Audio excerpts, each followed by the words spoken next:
Bahkan saya mau menangis ketika melihat buku dari kelas 1 sampai kelas 3 SMA itu ya ampun Bang, tabrakannya terlalu banyak. Logiknya itu banyak yang terbulak terbalik. Nggak jelas ini. Dalam bahasa, matematika, dan lain sebagainya. Saya bisa mendetailkan itu nanti setelah jadi ya.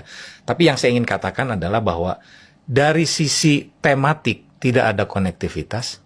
Dari sisi teori tumbuh kembang anak, tidak, diksi yang digunakan oleh buku itu tidak mempertimbangkan ini.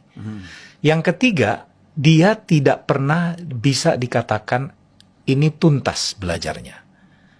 Sehingga 3 hal ini kalau kita lihat ini Bang, ini yang menyengsarakan siswa dan guru.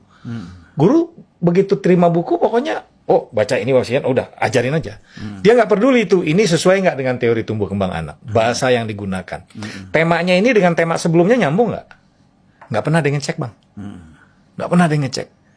Jadi begitu saya teliti, ya ampun, pantas saya bilang, kita nggak pernah maju. Karena buku teks itu mau kurikulum merdeka, KTSP, dan lain sebagainya. Begitu saya cek per subjek, per tema, konektivitasnya, diksi yang digunakannya, saya patut menangis melihat itu. Jadi karena itu saya sekarang memberanikan diri sedang menulis buku teks sendiri.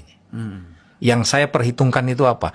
Satu, logical framework dari temanya itu betul. Jadi kalau sebuah substansi, kapan anak diperkenalkan trigonometri, kita harus tahu ini usia berapa dan ditaruh di kelas berapa, misalkan gitu. Ini sekarang tabrakan Bang. Konsep misalkan hukum-hukum kimia dan lain sebagainya, diperkenalkan di kelas berapa? Konsep biologi yang paling dasar itu apa? Jadi biologi itu belum apa-apa, anak kelas SD itu udah diajarin soal binatang.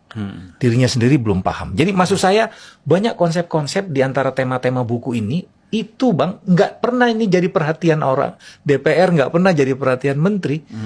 Padahal di sini pusat kebudayaan ini yang bisa mengubah karakter anak itu adanya di situ. Dan saya boleh meyakinkan diri bahwa saya setelah membaca buku teks yang beragam itu, saya boleh mengatakan buku teks itu justru yang membodohi kita.